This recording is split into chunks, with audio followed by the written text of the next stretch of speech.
Hallo aus der Mitte Schleswig-Holsteins. Ich bin Annalena Duberschütz und beim heutigen Videohop der Stempelfamilie and Friends wird es mit Sonne, Meer und Strand schon mal richtig sommerlich. Ich zeige dir diese coole Corner Flip-Flop Card mit einer Unterwasserszene. Als ich das Set Flippige Flossen im Jahreskatalog von Stampin' Up! Gesehen habe, wusste ich, das muss bei mir einziehen und ich bin total happy damit. Und deshalb habe ich mich heute hierfür entschieden. Am Ende meines Videos verlinke ich dir die Playlist mit allen Videos vom Hop. Und in der Beschreibung findest du sie auch. Und dann fangen wir doch mal direkt damit an. Du brauchst für diese Karte ein Stück Farbkarton in 21 x 14,5, was an der langen Seite bei 10,5 cm gefalzt wird. Ein Stück Farbkarton als Schablone, das kann so ein Reststück sein, in 6 x 8 cm, das habe ich hier. Und das wird einmal diagonal durchgeschnitten.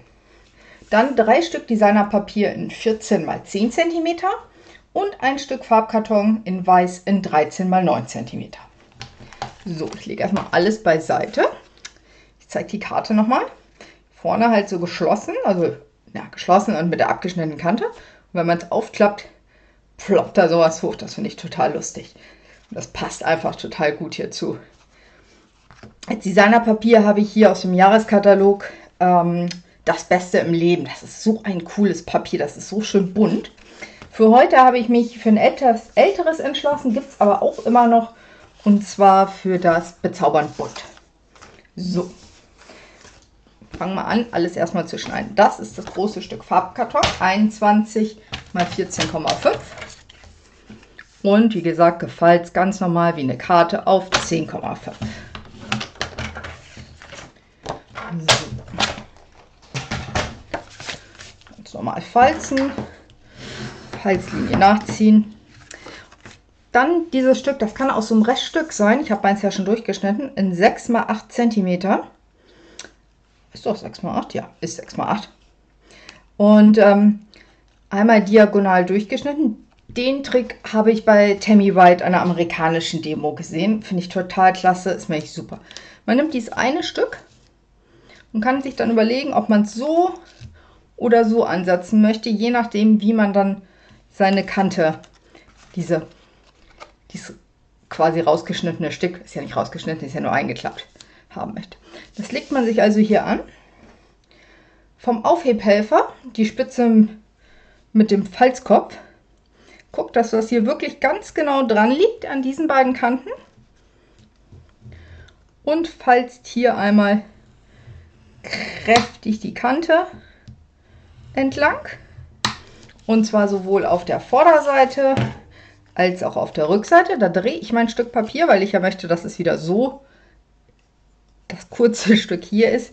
Nicht, dass die Falzlinien dann unterschiedlich verlaufen. Und hier genau dasselbe. Kräftig mit dem Falzbein, Falzkopf entlang. Und dann habe ich hier meine beiden Falzlinien. Und die werden nach innen geknickt. Ganz vorsichtig erst die eine Seite, dann die andere. Und wenn sie dann zusammen sind, lege ich mein Papier nochmal sauber übereinander und gehe hier ganz kräftig mit meinem Falzbein drüber. Und zwar von beiden Seiten. Und schon habe ich die Kante da dran. Das Stück nicht wegwerfen, das brauchen wir gleich wieder. Die Grundkarte lege ich einmal beiseite. Das sind meine 3 Stück Designerpapiere, die ich verwende. Ich möchte das außen haben und innen dasselbe. Also zweimal dasselbe. Dafür drehe ich das eine um. Das ist quasi außen, innen und nochmal innen. Das heißt, wenn ich es zuklappe, liegt das eine davon auf dem Kopf. Und jetzt schneide ich die 3 Stücke nämlich zusammen. Dafür wirklich gucken, dass das hier ganz sauber aufeinander liegt. Hier nochmal schön nachrichten. Und dann wird einmal auf 10 geschnitten. Das ist die Höhe. Das macht, dass man hier alles mit, lässt sich problemlos durch 3 Lagen schneiden. Hier rücke ich es nochmal ran und die andere Kante dann nochmal auf 14 cm und habe damit schon meine 3 Papiere zusammengeschnitten. Jetzt nehme ich wieder hier meine tolle Vorlage, meine Schablone, lege die hier wieder mir auf Kante lege das hier so rein. Schau, dass das hier wirklich die Spitze und die Spitze schön hier mit meiner Rille übereinstimmt. Kann das aber jetzt gleich noch mal ein bisschen nachjustieren. Also ich lege das mir hier rein, klappe das zu und gucke jetzt wirklich, sind meine beiden Spitzen hier richtig? Und dann schneide ich hier einmal runter und habe alle 3 geschnitten. Die lege ich einmal beiseite. Das oberste Stück brauche ich nicht von der Vorderseite, das kommt beiseite. Die beiden brauche ich noch. Die sind mir aber jetzt noch ein bisschen zu groß, wenn ich die innen drin reinmache. Deshalb lege ich die noch mal an, und zwar die ganz lange Seite, und schiebe das hier so ein bisschen über das Schwarze hinüber. Das sind, oh, lass mich lügen, vielleicht 2 mm. 2, 3, so. Lege ich sauber an. Sauber, nicht, dass es wieder rückt, da muss man wirklich aufpassen. Halte es hier an der Spitze fest. Mein Schneidestück lege ich schon mittig drauf, damit ich nicht auf die Kanten auftreffe. Und wirklich hier nur so einen Hauch von den beiden abgeschnitten. Die kurze Seite mache ich genau dasselbe nochmal mit. Gucke, dass ich hier auf meine 3 mm komme. Lege das mittig drauf. Dann, wenn ich das gleich einklebe, steht das nicht so doll über. So. Und weil es zu viel Spaß macht, schneiden wir das letzte Stück auf. Das ist der weiße Farbkarton für ihn. Auch da lege ich meine Ecke drauf. Deshalb, man kann das auch alles einzeichnen, wenn man will, auf jedem einzelnen Stück, auf der Grundkarte, auf den 3 Stück Designerpapier, auf diesem hier. Oder man macht das einfach mit dieser Schablone. Das fand ich wirklich eine tolle Idee von ihr. Und schon habe ich mein Stück fertig. Und sogar, wenn meins ein bisschen ausgeleiert ist, habe ich fürs nächste Mal ein neues Stück. So, das war es auch schon. Ich sage mal, das war jetzt das Schwierigste da dran. Vielleicht noch hier das Klinken. Aber das war es auch. So, ich lege meine Karte flach mit der Außenseite mir hier hin. Und klebe mir hier meinen blauen Hintergrund. Den fand ich ganz schön dafür. Sieht ganz nach Meer aus. Sonst haben wir momentan nichts im Katalog. Aber wie man hier sieht, ein bisschen haben wir doch. Ja. So, dann einmal hier schön doppelseitiges Klebeband drauf. Gut feststreichen. Ja, wie gesagt, also das Set gesehen und dachte mir, boah, cool. Ja, schreib mir doch gerne in die Kommentare, wie dir das gefällt. Also ich finde das extrem sommerlich. Richtig schön vielfältig. Ich finde, da kann man auch also Kinderkarten, Männerkarten, allgemein Geburtstagskarten rausmachen. Und also hier mit den Stanzen, da ist wirklich eine Menge dabei. Also auch viele Einzelteile, wie man hier sehen kann, die gar nicht gestempelt werden, die man einfach nur ausstanzt. So. Jetzt gucke ich, dass ich meine linke Kante, meine rechte Kante und meine untere Kante ungefähr 5 mm, was sage ich, 2,5 mm entfernt habe. Klebe das fest. Und dasselbe machen wir jetzt nochmal innen. So, jetzt haben wir hier unsere beiden Stücke. Klappen die auf. Und da gleichmäßig beide, kann man nicht verschneiden, wenn man sie zusammenschneidet, vorausgesetzt man achtet darauf, dass die schön gerade aufeinander liegen. Da gehe ich jetzt hier einfach nur mit dem Kleber drüber, weil da nicht so viel drauf kommt, mit dem Rollkleber. Und hier genau 2,5 mm links, rechts, unten. Dann braucht man auf die schräge Kante möchte ich gar nicht achten. So, wie gesagt, hier nehme ich den Kleberoller, weil da einfach nicht mehr so viel drauf kommt und das nicht so viel halten muss. So, hier ein bisschen drüber gerollert, macht aber nichts. So. Und dann hier unsere beiden kleinen Stücke. Die habe ich halt ein bisschen eingekürzt, sonst würden die hier genau bis zu der Falzlinie gehen und das sähe ein bisschen blöd aus. Und hier auch hören sie so, aber so haben sie jetzt ungefähr denselben Abstand. Das fand ich ganz gut. Ne? Mein Kleberoller nicht mehr. Schön gucken, dass man die Ecken mitkriegt, die Spitzen. Dass sie nicht irgendwie ausfransen und hochstehen. Und hier wieder links und oben Auf die 2,5 mm achten, gucken, dass man hier ungefähr eine Linie hat. Man kann dann natürlich auch 2 unterschiedliche Farben nehmen. Das kann ja jeder machen, wie er möchte. So, die Kante noch ein bisschen mehr. Aber ich fand, das mit dem Wellenmuster passt auch super zum Thema Sonne, Meer und Strand. So, das ist schon das Designerpapier. Dann können wir innen drin das hier schon mal aufkleben. Nee.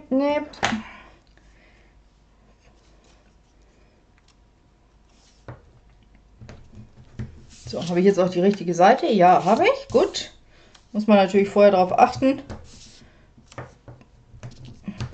Hier nehme ich ein bisschen mehr Klebeband durch die Schräge.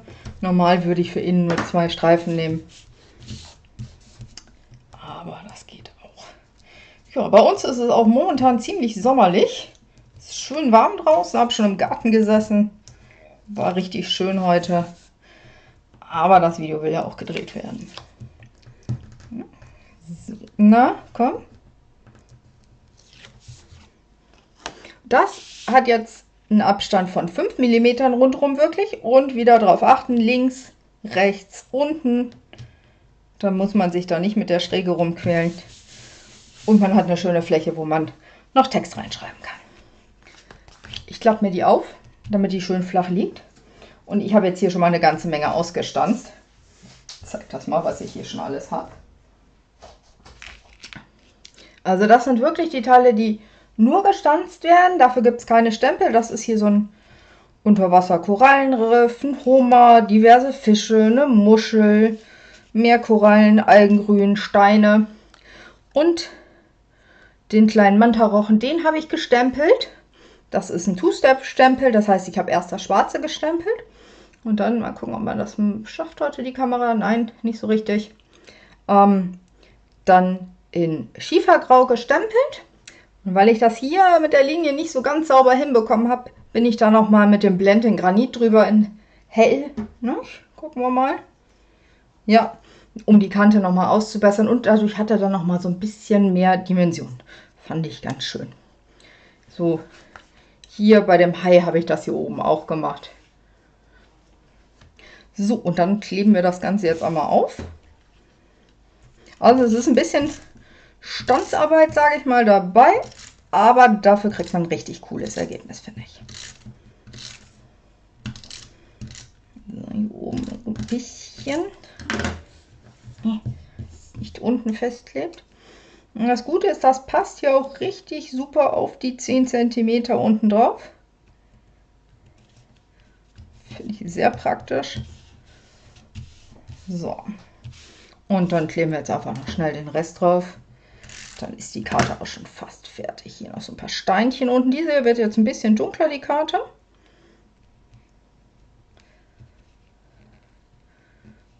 So, ein Stein.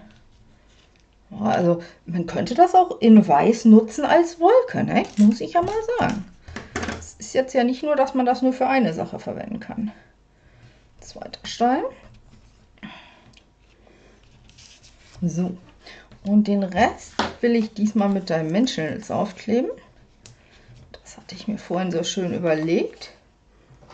Aber ich sehe, der Hummer hat ziemlich schmale Flossen hier oben. Deshalb nehme ich vom Rand,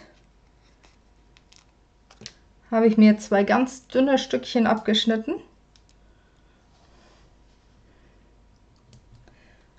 Und damit das nicht ganz so labbrig ist, kriegt er auch relativ viel ab.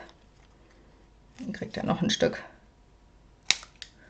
für den Hummerschwanz. So.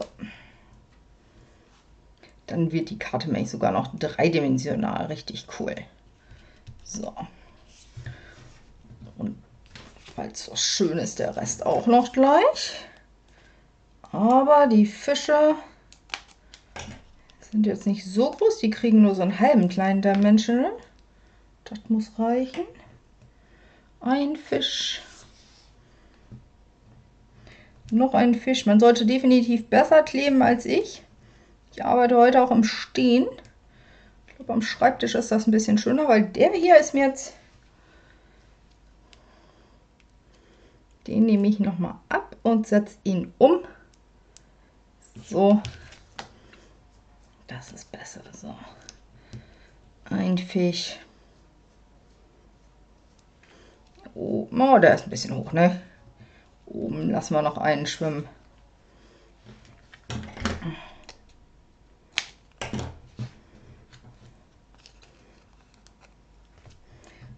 Und so ein langer Fisch ist da auch noch bei.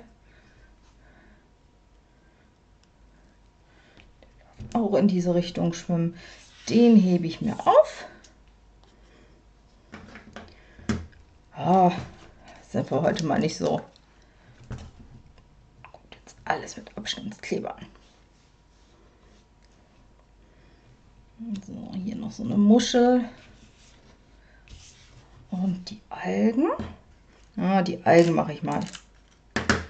Klebe ich mal fest. Kann ich hier sogar noch so ein bisschen drunter schieben. Mehr so hier. So.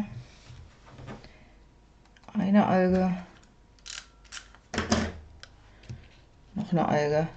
So, die Koralle lasse ich mal weg. Die nutze ich wann anders. Jetzt kommt noch dieses Teil hier oben. Dafür habe ich hier mit den Kreisstanzen, die gibt es immer noch unter online exklusiv, also auf der Homepage von Stampin' Up.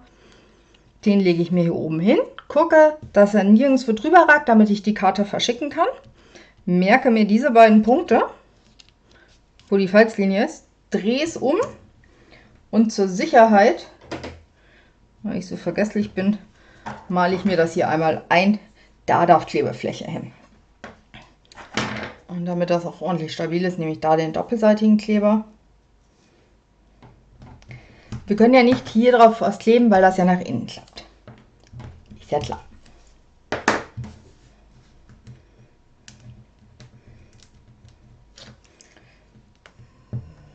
So. Merke mir jetzt meine beiden Linien wieder, halte das hier so fest, drehe meine Karte um und gucke, dass meine Finger unter der Falzlinie liegen und das Stück nicht über die Karte hinausragt. Ja, hat funktioniert. Auch mit der Klebefläche. Schön feststreichen. Und dann kommt jetzt noch der Manta-Rochen drauf und der darf auch mit deinem Menschen durch die Gegend schwimmen, etwas höher. Sieht ja doch ganz niedlich aus. So. Dann sind wir auch schon fast fertig mit der Karte. Na? Also ich glaube, am längsten hat mich das Auskurbeln hier gekostet. Aber ich finde, das ist es wert bei dieser Karte. So, ich möchte ein bisschen höher haben. So. Und da schwimmt er schon und bringt liebe Grüße. Oh, finde ich cool. So, das heißt ja Corner Flip-Flop, also Flip-Flop-Karte. Hier drin möchte ich auch noch was haben. Dafür habe ich den Kreis in derselben Größe ausgestempelt und die Fische im Two-Step genommen.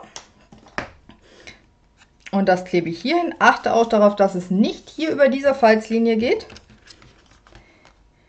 Wohl. Ja, das ist so ein bisschen blöd dann beim Zusammenfalten. Also, Quatsch, was erzähle ich denn? Also, wir fangen nochmal an. Ich achte darauf, dass es nicht über diese Falzlinie geht. Bei der ist es nicht so schlimm, weil es sich nach innen faltet. Aber hier, das wäre doof, wenn es da, dann wird es jetzt sich klicken. Also, hier jetzt wieder genau dasselbe.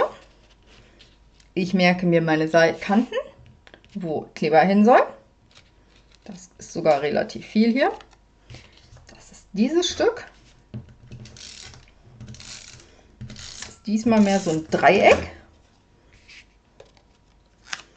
Und klebe das, du einmal bitte beiseite. Klebe das hier oben hin. Und dann geht das, wenn will ich, dass die Fische so hoch gucken. Jetzt habe ich hier noch die Koralle über, die kommt jetzt noch hier rein. Da ich hier auch ein bisschen was zum Verstecken haben. Ich gucke mal, was ich hier noch so habe. Hier habe ich auch noch so ein bisschen Alge.